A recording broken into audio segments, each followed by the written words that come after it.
TV Telangana మరియు ఆంధ్రప్రదేశ్ ప్రేక్షకులకు 79వ స్వాతంత్ర్య దినోత్సవ శుభాకాంక్షలు. భారత్ మాతాకి జై. జై జవాన్ జై కిసాన్. ప్రధాని నరేంద్ర మోడీ రాహుల్ గాంధీకి అనుసంధానంగా ఉన్న ఓట్లను తప్పుదో పట్టించాడని, దొంగ ఓట్లతో ప్రజలను మోసం చేస్తున్నారని వికారాబాద్ జిల్లా డీసీసీ అధ్యక్షుడు రామ్మోహన్ రెడ్డి ఆరోపించారు.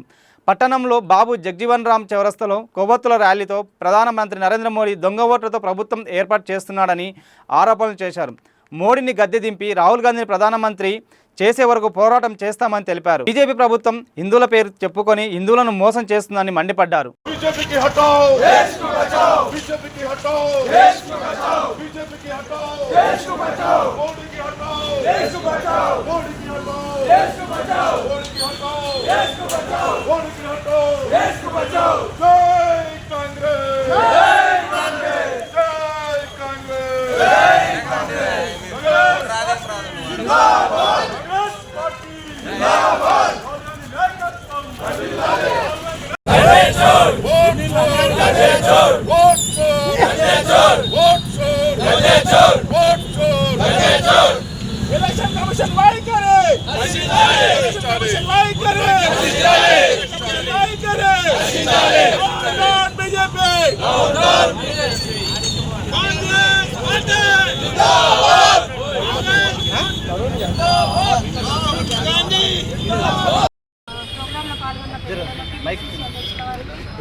రాహుల్ గాంధీ గారు మరి తలపెట్టిన ఈ యొక్క ఓట్ల కార్యక్రమము దేశవ్యాప్తంగా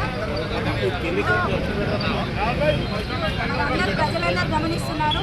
సొంత పార్టీ అధికార పార్టీ మరి మంత్రి గారే చెప్పడం జరిగింది.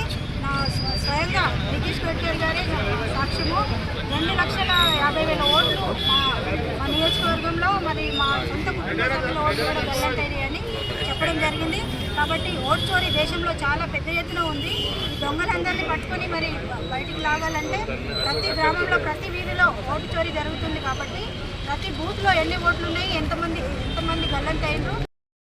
మన పిసిసి అధ్యక్షులు వారు పంపించినటువంటి కార్యక్రమానికి పెద్దలు మన రామ్మోహన్ రెడ్డి, మాజీ కౌన్సిలర్స్, కాంగ్రెస్ కార్యకర్తలు ఈ కార్యక్రమానికి వికారాబాద్ మన రామ్మోహన్ రెడ్డి గారు వస్తున్నారంటేనే కార్యకర్తలందరూ కూడా ఐక్యత అప్పుడే జమైంది. కాబట్టి ఇదైతే రాహుల్ గాంధీ తీసుకున్న నిర్ణయం, కాంగ్రెస్ పార్టీ తీసుకున్న నిర్ణయం, ఈ దొంగ ఓట్లు వేసుకొని ఈ ప్రధానమంత్రి అయింది. కాబట్టి ఖబర్దార్, ఏదైతే ఈ కార్యక్రమానికి రాహుల్ గాంధీ ముంగల్కి వచ్చినందుకు తప్పకుండా ఇది దొంగ ఓట్లు బంద్ కావాలని చెప్పేసి కాంగ్రెస్ పార్టీ పిలిపించింది.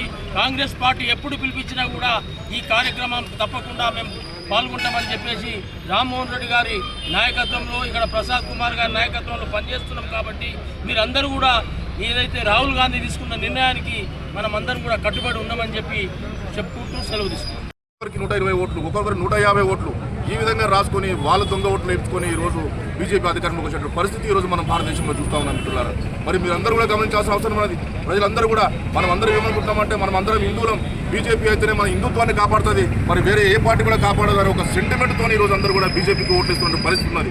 కానీ ఈరోజు ఒక హిందూ మతాన్ని దీన్ని ఒక హిందూ ఒక సెంటిమెంట్ను వాళ్ళు చెప్పుకుంటూ ఈరోజు వాళ్ళు ముందుకు పోతూ ఈరోజు దేశాన్ని పాలిస్తున్నటువంటి పరిస్థితి, ప్రజలందరినీ కూడా మోసం చేస్తున్న పరిస్థితి ఈరోజు మనం గమనించాల్సిన అవసరం మనం గమనిస్తున్నాం కూడా.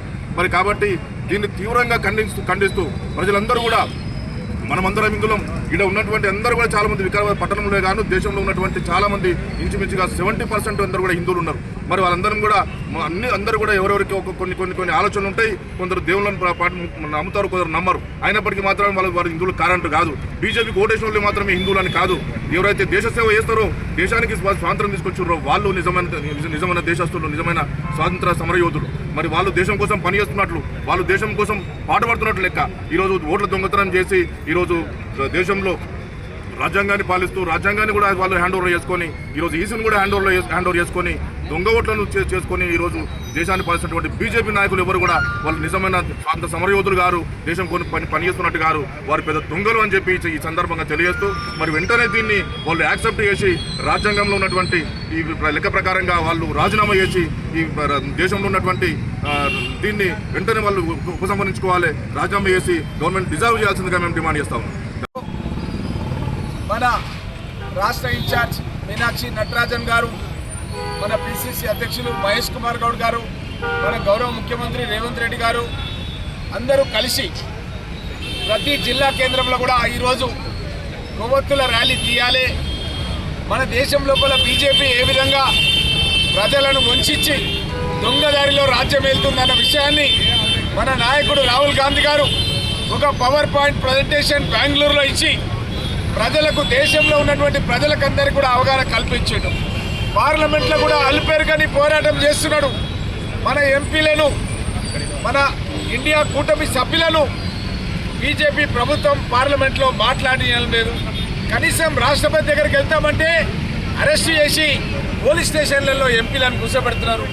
ఎలక్షన్ కమిషన్కు 300 మంది ఎంపీలతో డిజిటల్ ఓటర్ లిస్ట్ మన దేశంలో ఉన్న పార్లమెంట్లకు సంబంధించింది ఇవ్వండి అంటే వాళ్ళు ఇవ్వడం లేదు.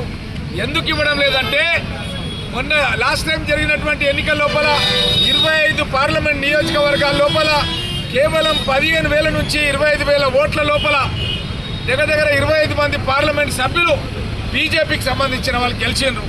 లోతుగా అధ్యయనం చేస్తే ఆ యొక్క 25 నియోజకవర్గాల లోపల దొంగ ఓట్లని చాలా పకడ్బందీగా ఆలోచనతోన వేరే నియోజకవర్గాల్లో తీసుకొచ్చి ఆ నియోజకవర్గాల్లో ఓటర్లుగా నమోదు చేసి ఆ నియోజకవర్గాల్లో వాళ్ళకి ఇల్లు లేవు, మళ్ళీ పోయి వెరిఫికేషన్ చేస్తే ఆ ఇళ్లలో ఎవరు ఉండలేరు. ఒక్కొక్క ఇంట్లో 100 మంది, 80 మంది, 20 మంది, 30 మంది ఈ విధంగా డోర్ నెంబర్స్తోన ఆ నియోజకవర్గాలకు సంబంధం లేని వాళ్ళని తీసుకొచ్చి అక్కడ పెట్టి విచారణకు వెళ్తే ఎవరు కూడా అక్కడ ఉండడం లేదు. ఇదంతా కూడా ఏంటంటే ఒక మోసంతో, నయవంచనతో మన దేశంలో ఉన్న ప్రజలను ప్రధానమంత్రి మోసం చేసి మళ్ళొక్కసారి గద్దె మీద ఎక్కిండు.